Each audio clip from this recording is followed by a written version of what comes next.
Hey, thanks everybody for joining us. This is the Pod Bay Door. We really appreciate all the downloads and subscriptions and everybody saying hi to us. It really is, as a matter of fact, we appreciate it. And it's it's not necessarily surprising, and yet it is, that anybody wants to listen to two old dudes talking about Las Vegas. But guess what?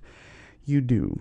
Now, if you want to talk to us, send us an email. It's thepodbaydorlv@gmail.com, or use any of your social networking formats, and that's actually what today's show is going to be. We have actually a tremendous number of questions that come in, and I either answer them offline or I answer them on the show, and today we're going to answer them on the show. Please, if you get a chance, and if you're an iTunes subscriber, we would love to get a few reviews going over there on iTunes. Just look for the Pod Bay Door podcast or the Pod Bay Door show, and you'll find us on iTunes, and a quick review. We would really appreciate that. Also, I haven't mentioned it, but we it took a while because there was an error way deep in the code of Podbean, but we are also now on Spotify. So you can enjoy us on all your Spotify linked smart devices as well as your phone. So if you would like to communicate through Spotify, please do. Thanks to our sponsor this month, CWOdesigns.com. They have a new telephone stand. It's really cool. Yeah. And we also have something that they build as well through. It's really interesting. I happen to hate the burners on the stovetop. Can't stand them. I don't want to expend the money for induction cooking or the pots and pans you need to buy with it. So I keep the standard gas one. I can't stand it, and they make a wonderful cover for that. Nice. And, it's very cool. But that's CWOdesigns.com. And as always, Julia is not here with us today, but she is a celebrated author. Her current book is Carved in Stone, a Vanessa Stone murder thriller. Check her out over there on Amazon Kindle, and you can get that, especially if you're part of the Kindle program.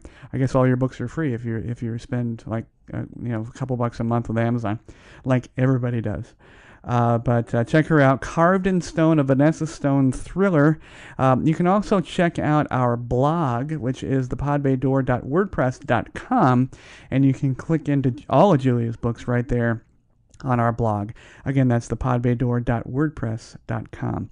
Now, a quick shout out. I don't do a lot of shout outs, but especially to those, or I do them to, especially to those who are connected with us. I met these guys on Twitter.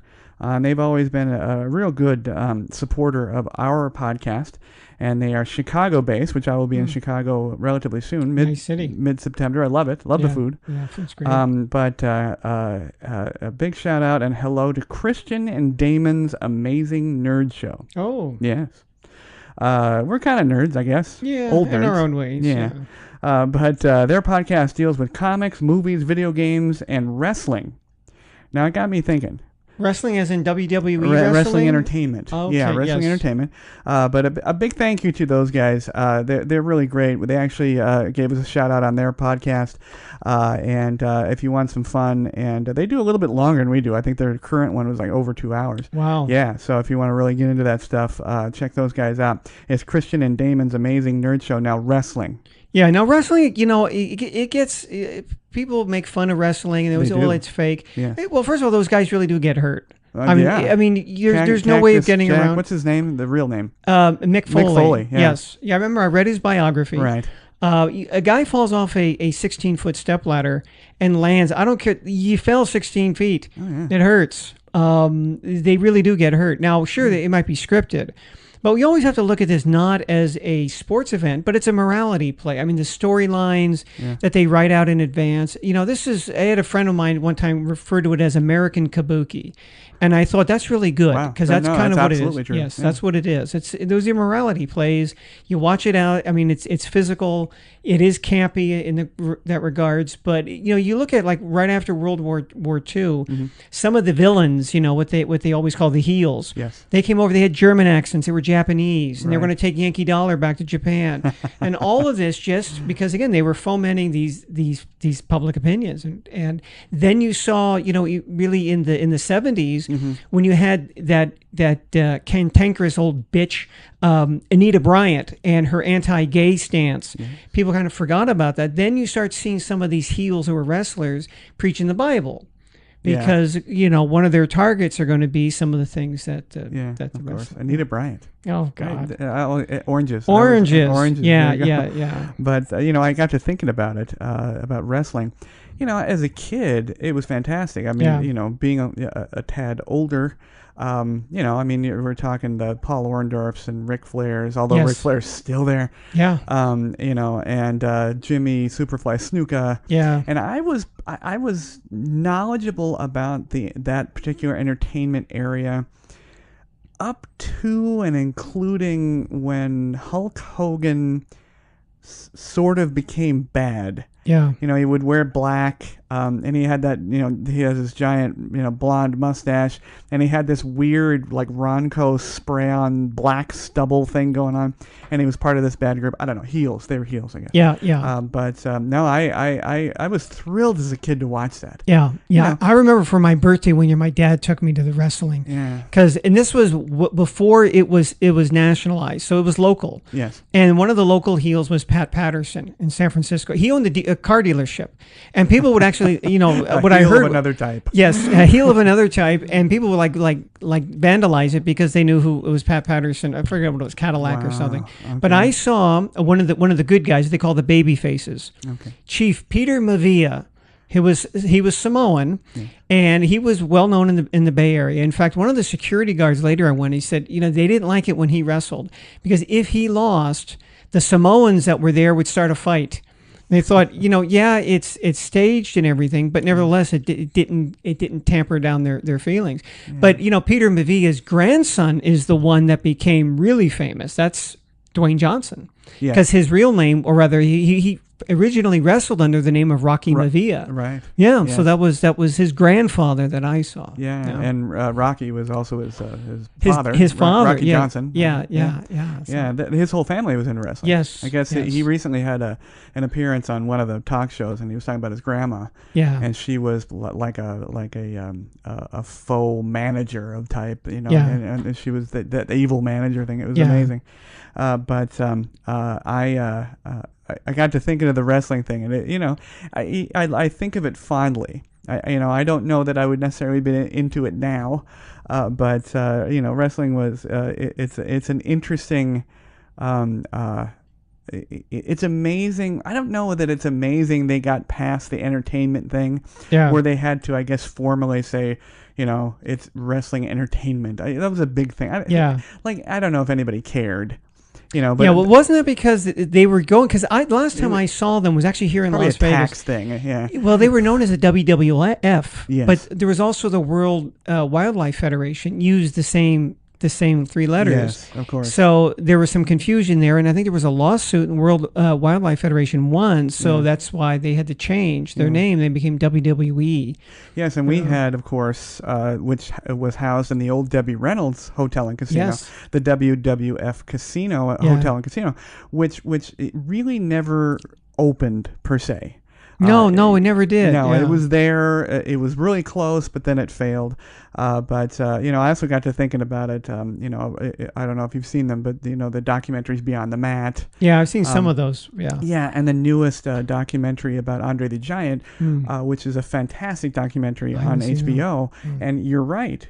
He was terribly hurt and got injured. I mean, he was already having difficulty with his his bone structure and everything else, but no, it was a very dangerous business. Yeah. And Mick Foley, of course, I can't remember if it was Beyond the Mat or a different one, but oh good Lord, he everything hurt. He broke most of everything. Yeah.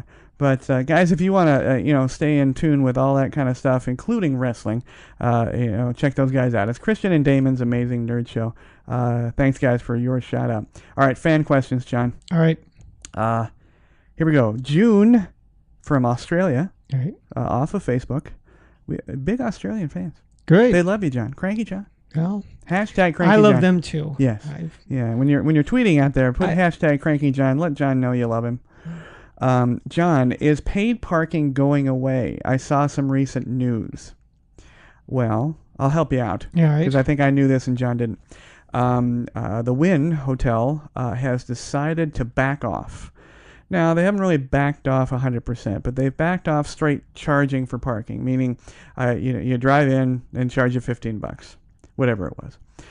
They've decided to make it play-based, and then you can get validation, which is a lot like downtown always has been. Yeah. Now, I think they're gonna pork us for the parking anyway, in preparation. Yeah, although they didn't do that traditionally. That's very true. Yeah. But knowing that we're gonna get nailed for parking in some way, I think this is an equitable,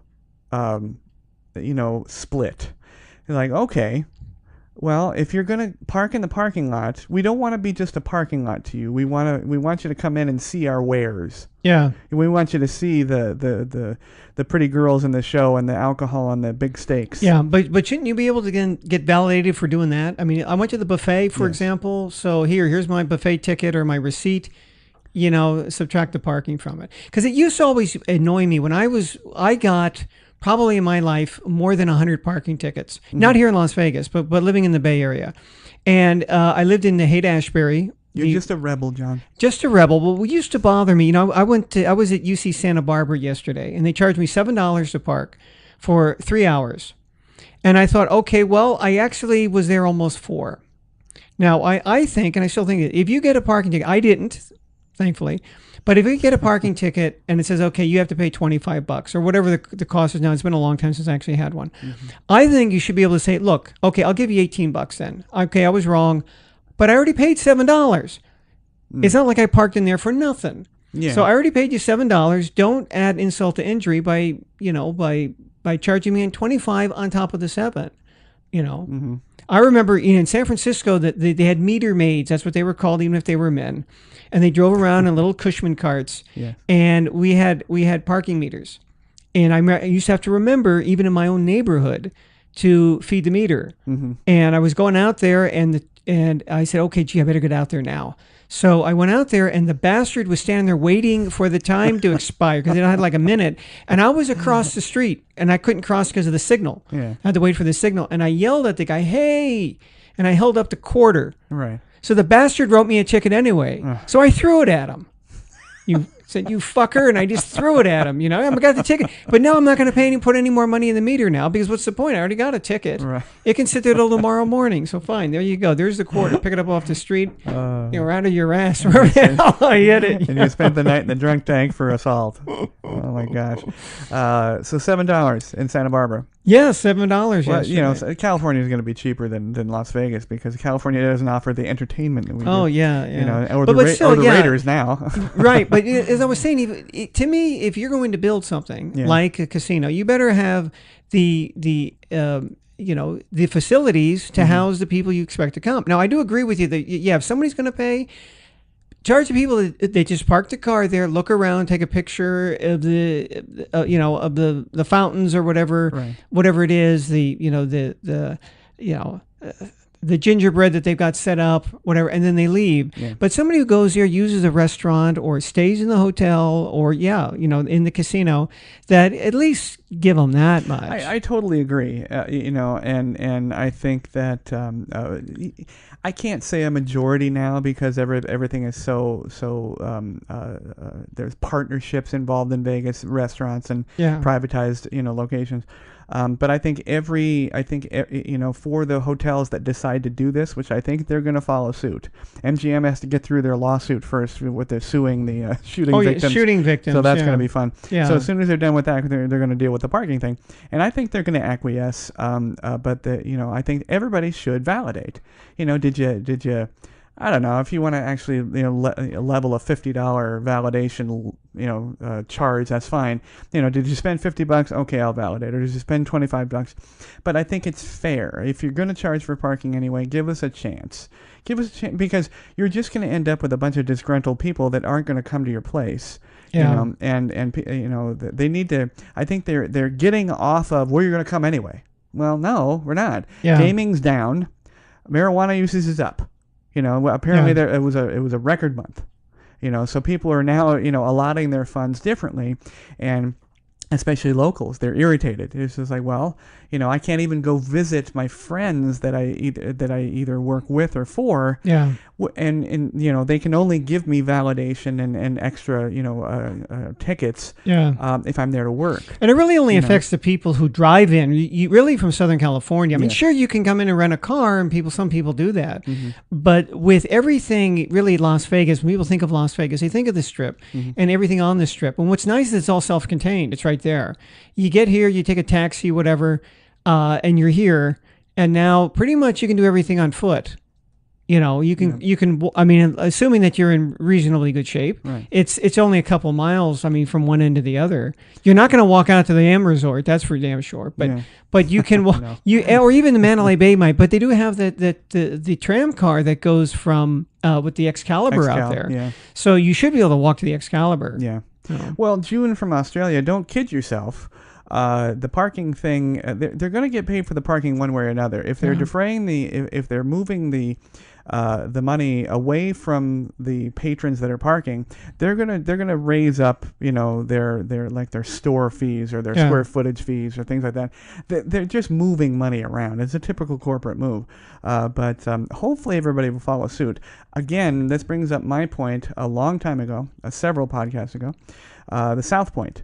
Yeah. They need to be lauded for their efforts because they have not charged for parking. Yeah. All of their restaurants, I believe, are owned by the South Point directly, so they're not charging those people. Yeah. And the money is not just being moved around. They are actually offering free services, including parking. So tell MGM that screw you for suing shooting victims, and we're not parking at your places. Yeah, that's right. And it's a nice, I mean, for the services there at the South Point, I know the movie theater there is really nice. Yeah. My son Gio, when he wants to go to the movies with his friends, that's usually where they go. Now that's not the closest one, but that's the one that they tend to like to go to. And I picked him up there on Fridays, and the place is jumping. The casinos are going, and it's a nice, lively atmosphere there. Absolutely, and it's a good place. Now, since I brought it up, I'll include this extra little discussion. I got to thinking about the MGM lawsuits. And it's basically, for those of you that don't know, because of the shooting in October, MGM, to preempt being sued by the families for I'm assuming it's going to be the expectation of safety. They have pre-sued, them countersued, if you will, basically to block this, to say, listen, we're not going to put up with this. Now, at first, you read the articles about the outrage, being, and I guess I can understand. I'm going to get some flack over this, but I can understand both sides. Yes, the victims are, being sued. That's just rubbing salt into a wound. Very much, pardon the pun. But on the other side of it, is it the MGM's fault? Because lawsuits were going to come. They're coming. Millions and seven-figure deals, across the board. They're coming, and MGM knows this. But is there culpability? Does the MGM? Yeah, and what do you think? I think that needs to be discovered. That needs to be solved in the court, yes. And let the chips lie. If they can prove that the Mandalay Bay should have done something about this guy. Now, granted, nobody knew in advance. You don't know what the guy's bringing into his room. Right. But he brought an arsenal with him. Jesus Christ, look at all the stuff the guy got into his room, and nobody detected anything or thought anything weird. Yeah. How many suitcases does a guy need? Well, I have to say, though, in that vein, I agree with you. Yeah. But in that vein, because of what I do, professional, filmmaking and photography, I have a ton of gear. Yeah, yeah. Big, little, and everything, and they're black. Yeah. And they roll, and nobody ever questions me. But again, if somebody says, well, what about that guy? Oh, he's here. He's a photographer. But what about this guy?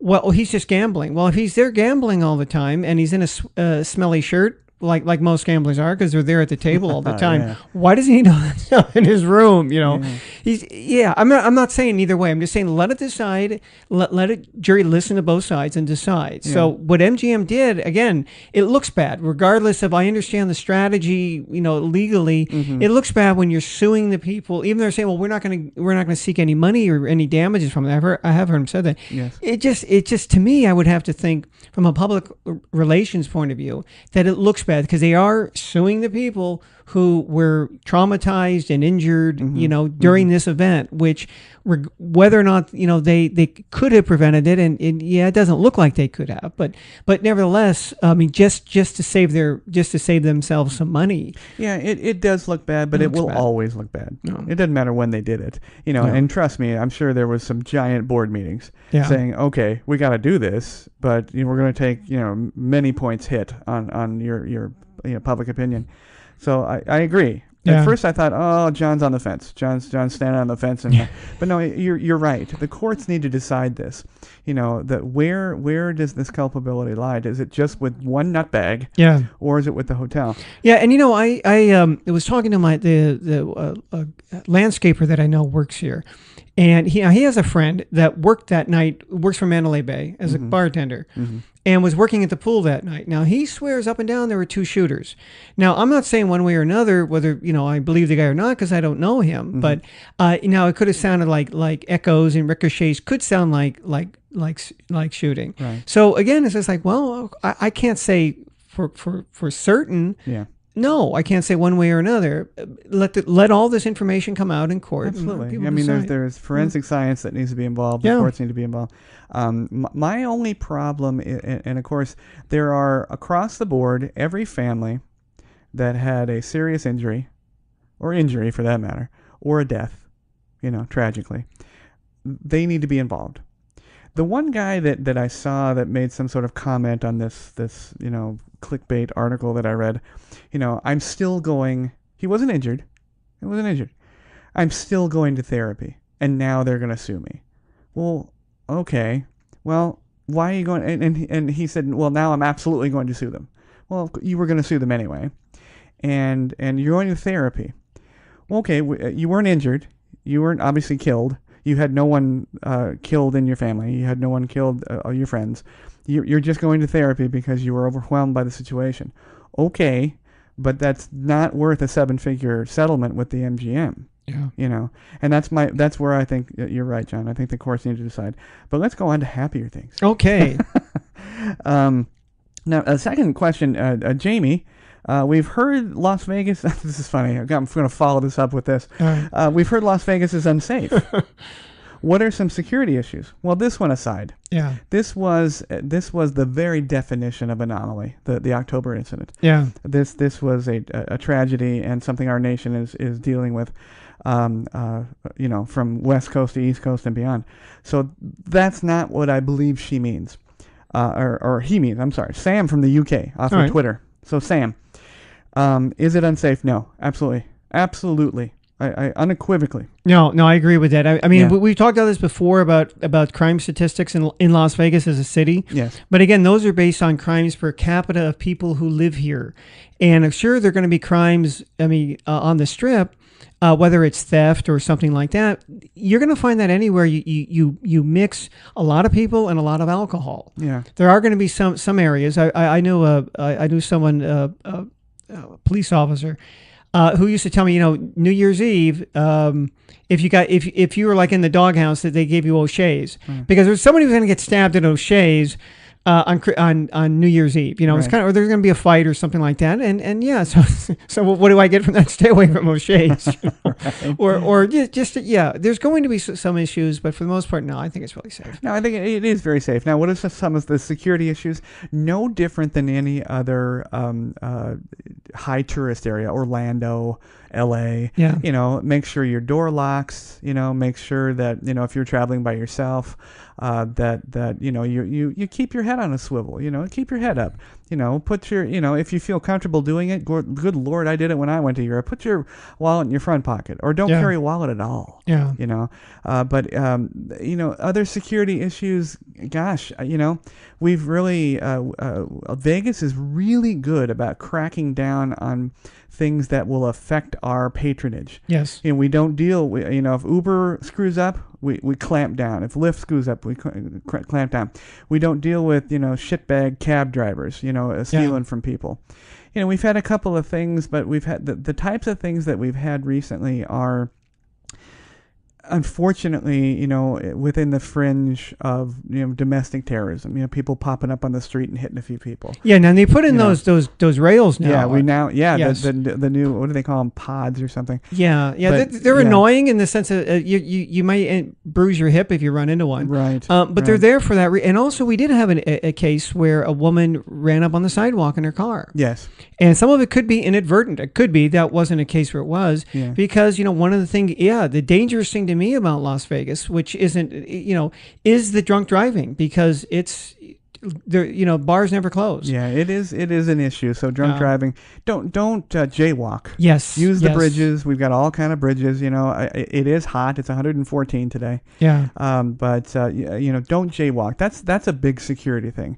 But I don't consider that unsafe. That's just no. That's just something that you do need to be concerned about. Yeah. That I think is a safety issue. Yeah. And having driven on the strip, I see people who are loaded, who wander out, laughing, and they're just not looking where they're going. Yeah, exactly. And that's where I don't really like to turn into some of those driveways and have to, with pedestrians there, because I got to look at them and make sure. Look, okay, are you going to let me go? Are you going to try to suddenly? Oh, I'm going to run across the street. Yeah. Right in front of me. Yeah. So So Sam, and as always, if you're a millennial, stay home with your mom. Yeah. But if you're you get off your cell phone. Yeah. Look at where you're going. Las Vegas has some wonderful things to see. Get off your cell phone. Be careful. But, I would say that Las Vegas is one of the, really, as far as a major tourist destination, even more safe, if you will, than an Orlando. Yeah. Because we have nothing but security guards everywhere. That's right. Every hotel And has cameras. their own staff. Yeah. It's always really well lit. Mm-hmm. I mean, so even at night, there's a lot of light. Yeah. There is usually, as they say, safety in numbers, and there's Metro. Yeah. So and then even in the casino, you have the eye in the sky, and they're looking for cheaters. Often who probably work there, but they are also looking for other people who are acting suspicious. Yeah. And I've seen them up there watching a guy, and look at this guy. He's not playing. He's looking around for a woman who is playing the slot machine, and she's so focused on that, her purse, which is on the stool next to her, is open. He's looking maybe to grab her wallet, and they watch this guy, and then they could just send down one of the security guys and say, "Hey, keep an eye on this dude." Yeah. So and take a cue from Kenny Rogers. Yeah. Don't count your money anywhere but in your room by yourself. Yes. Don't be filing through all the money or whatever you're bringing. Keep everything down and in someplace. And if you have to count it, go into a bathroom stall or something. Yeah. But don't flash your money. Plus, that's uncool. You don't do that in Vegas. So Sam, it's safe. Yes. Come here, enjoy. Have a great time. We love all the UK people. Yep. The UK people stay forever, 2-3 weeks. Yeah, great. Yeah, well, they're coming from a long way. They should. They are. That's right. That's right. Okay, next question. Oh, actually, no. At Just11, we've talked about them before. At Just, JUSTWONONE, Just11. Loved our last, he's a great supporter of ours. Great. He loved our last one, and he said he's now rethinking being here for the opening of a casino. And I told him, I said, you can't not come. It's you don't want to be an employee. Yeah. But no, you got to come and enjoy, because I'm sort of retelling this. You got to see the carnage. Oh, yeah. I told him it was like Black Friday at Walmart if they serve drinks at the front door. Yes. That's exactly it. And lower your expectations that shit might not work. That's the whole thing. Shit might not work. As with life, lower your expectations. Yes, and nobody knows, it's one of those, I don't know, I just work here, because that's how it was. I remember, my very first day when we came in, I got the monkey suit on. Yeah. Oh my God, we're finally going to open today. And I came in the back way, and I realized, okay, they just opened this door here. I haven't been over here. I got lost in the hotel in the back of the house. And I'm walking around, and finally I see a guy way at the end, and he's walking towards me. I'm walking there, but I'm pretending like I know where I'm going. Mm-hmm. Well, it was Brad Stone, who was one of the executives. Yeah, he was one of the executives. He was a good guy. I don't think I ever saw him again after that, because he dealt with the conventions, I think, and so I really didn't have that. But he was real nice, and I kind of told him, I says, you know the way out of here. Yeah, I think we've talked about this before. I got locked out and had to walk around the front of the hotel. I was I was so irritated. All right, John. Yes. This is an important one. Okay. Far more important than these other things. All right. This is from safety doesn't matter. That's right. Damn safety the aside. torpedoes. Damn the torpedoes. This is from John off of Podbean. I don't know where he's from. All right. Are strippers in the rooms legal? Yes, because they're just exotic dancers. They are. Yes, you can have your own stripper in the room. It'll cost you. Right, and the big guy that comes with her with the boombox. Yes. They are. They are. Now if anybody's seen the movie Very Bad Things. Yeah. That doesn't happen. Well, you can't hang your stripper hooker on a coat hook and kill her. No, you can't do that. But a lot of the advertisements with the porn slappers, they're advertising strippers to your room.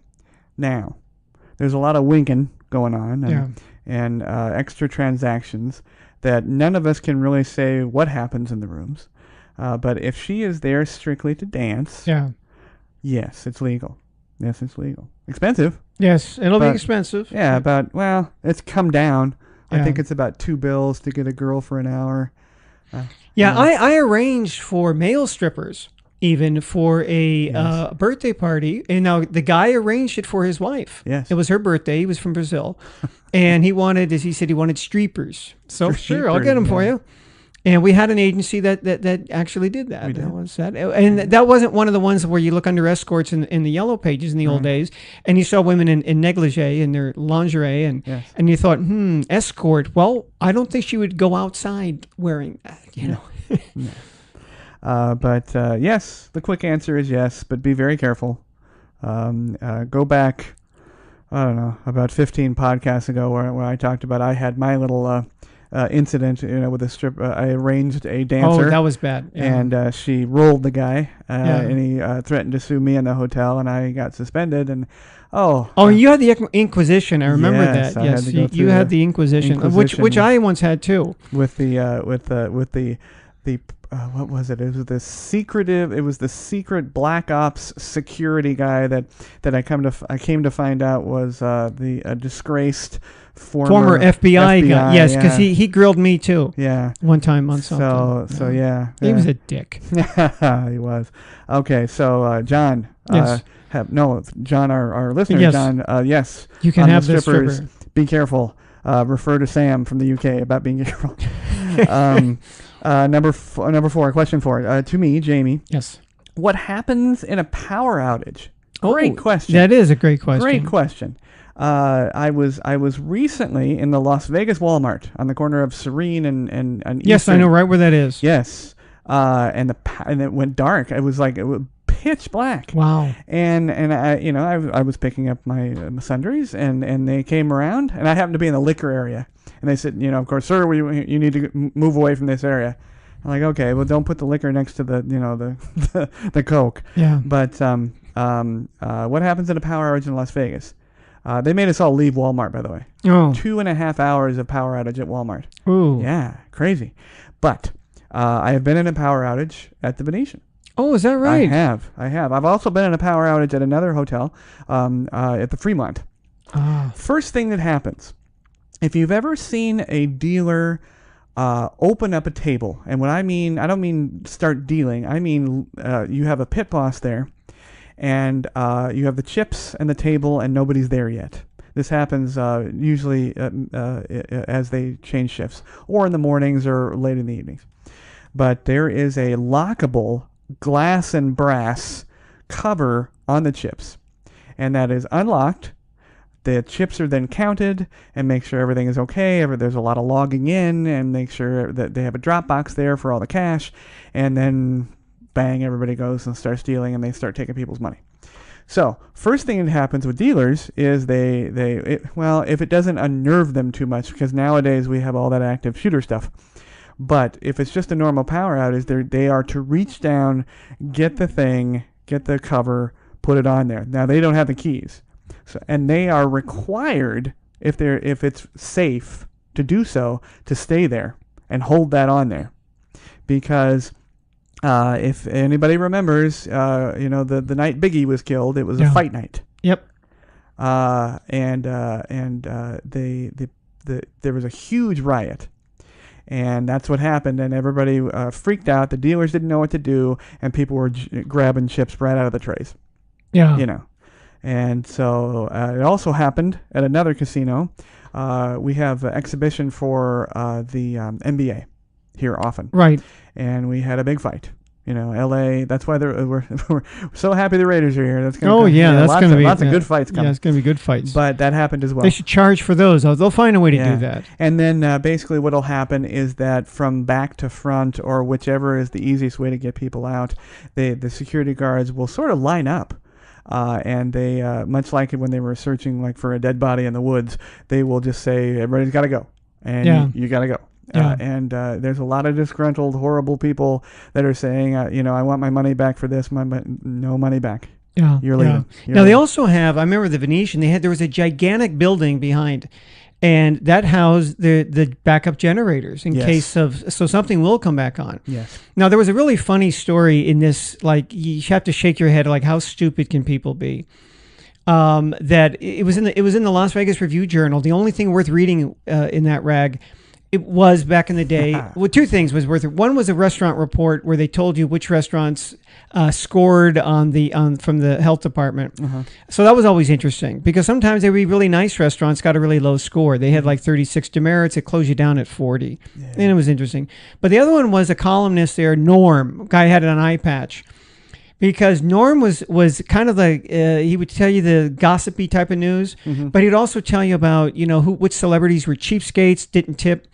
But he would also tell sometimes just some weird stories that he heard, again, from workers. And they had a power outage at the Rio, and they were asking people to leave. And a woman asked the security guard, will this affect my ability to get a taxi?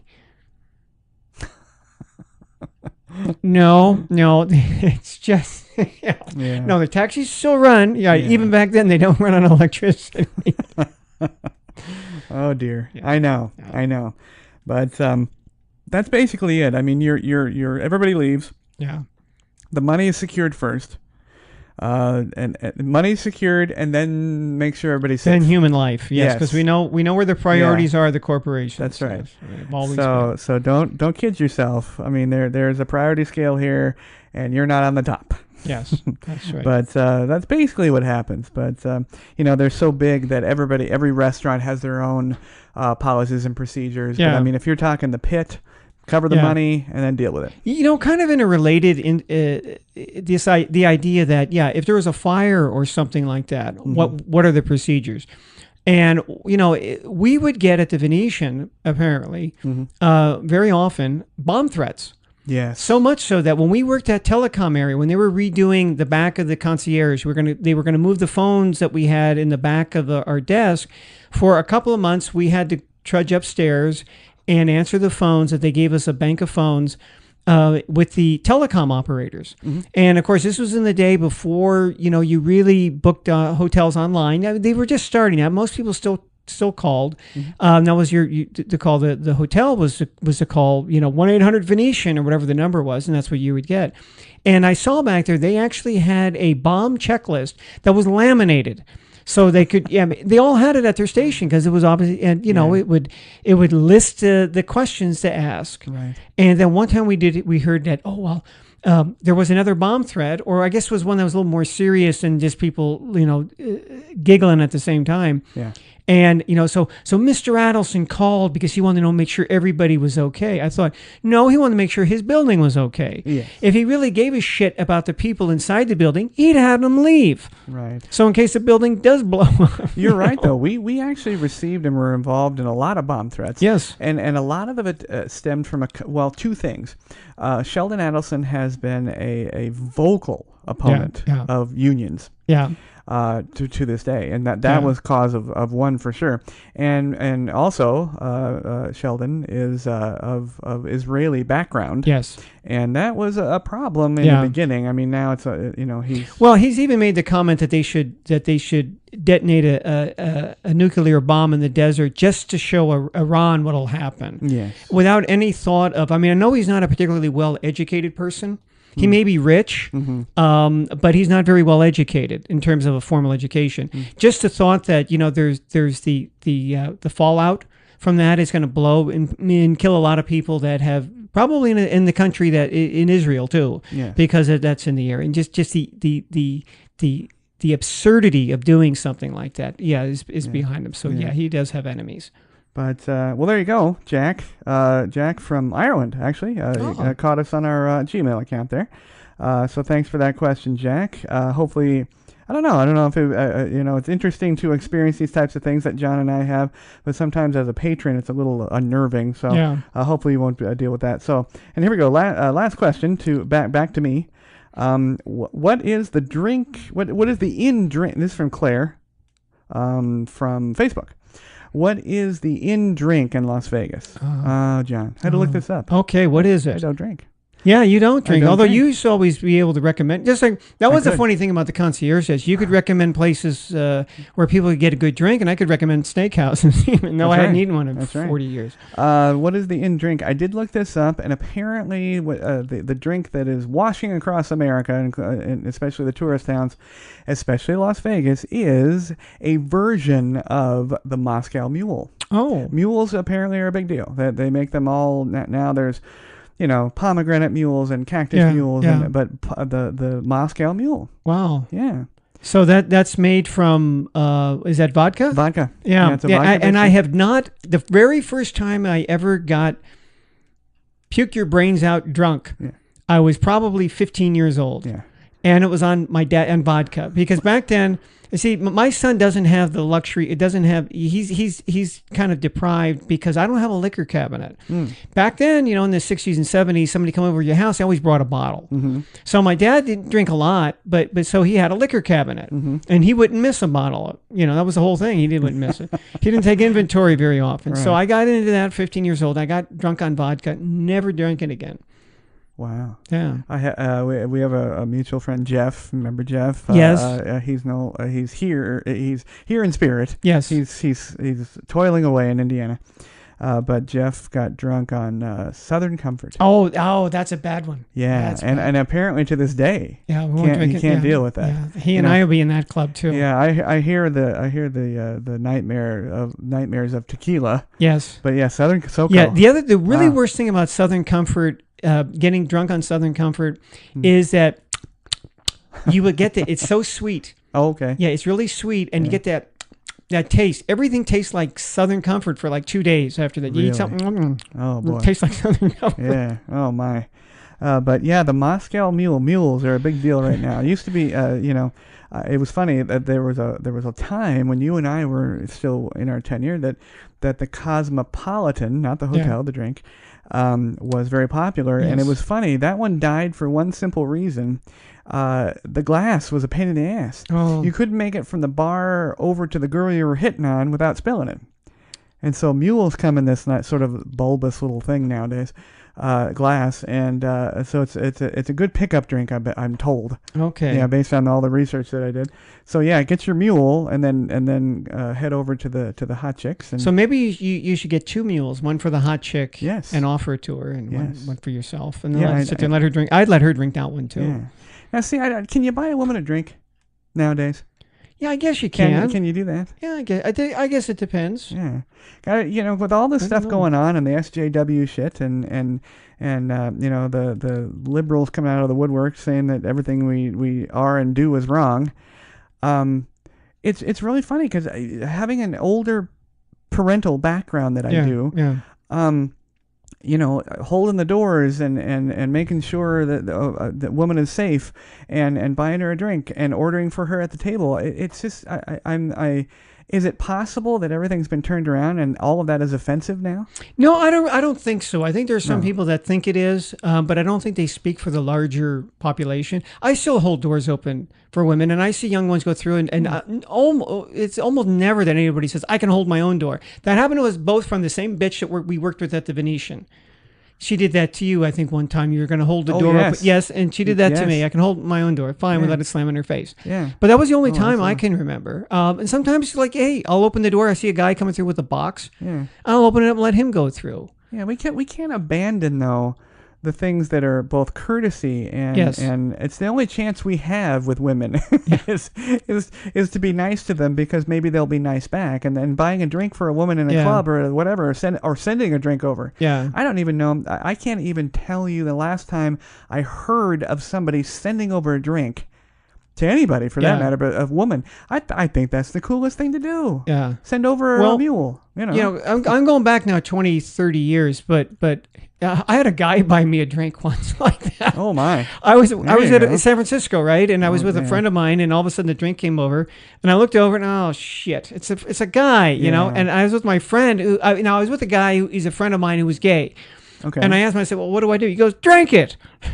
Yeah, it's free. It's free. I mean, come on. It's a free drink. All right. You always think to yourself, if you send it back, that's terribly insulting. Yes. If you drink it, is it also insulting? But because the person who sent it obviously is going to be unrequited, I guess. Yes. Right. It's tough. I don't want the social niceties to go away because things are changing to the point where men and women are that different. You got some guy sent you a drink. Well, all right, thanks. All right, thanks. Hey, nothing's going to come of it. Yeah. But he didn't know that. He saw me with the other guy I was with who was gay. So yeah. So use the use the buddy system. That's right. Like they do for sharks. If you have a problem with a gay guy, throw him your buddy. You're right. But what's your drink now?